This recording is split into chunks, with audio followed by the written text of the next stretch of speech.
Voy a mostrarles a la criatura más enorme y monstruosa que han visto en su vida. En el caso de King Kong, cogieron como modelo un gorila real, posiblemente en la altura de una persona, 1,80 m, y lo escalaron hasta 15 metros. Es decir, lo hicieron todo unas 8 veces más grande. Señoras y caballeros, King Kong, la octava maravilla del mundo. Y uno piensa, ¿eso es mucho o es poco?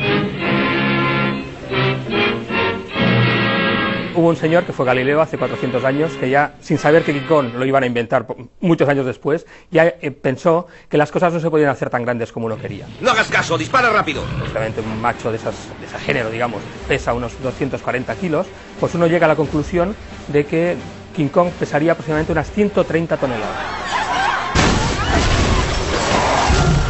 Bueno, pues comparémoslo con el animal que ha existido sobre la Tierra, que se ha apoyado en dos patas, que es el tiranosaurio rex.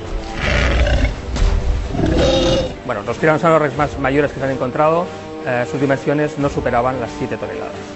Por tanto, King Kong está muy lejos de ser un ser científicamente posible.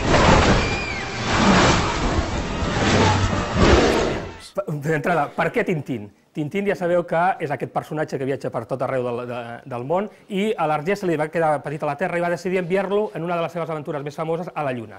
Això passava l'any 1954, 15 abans que l'home trepitgés la Lluna. El disseny del cot de Tintín copia el dels B-2, els primers míssils balístics de la història, fabricats i utilitzats pels nazis durant la Segona Guerra Mundial. Per enlairar-se, s'impulsaven amb el mateix motor que fa servir la nau de Tintín per sortir de la Terra. Convencional, un motor clàssic molt potent, que és el que fa la primera fase del vol, que fa que els astronautes que van a dins, Haddock, Tintín, Tornassol i companyia, accelerin des de zero, des del repòs, en el moment en què estan a terra, fins a unes 8 o 9 vegades la gravetat de la Terra.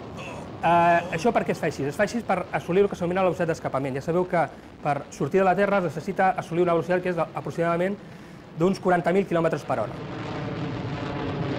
La pel·lícula, diguem, una mica no sap orientar o no fa una bona previsió, com pot ser, per exemple, la mida dels ordinadors. El HAL 9000 ocupa gairebé, no diria mitja nau, perquè les naus aquelles són molt grans, però ocupa una bona porció de la nau. En aquella època, no és que Kubrick pensés que el futur seria així, és que ni tan sols els tecnòlegs, els informàtics, pensaven com seria el futur en relació a la informàtica.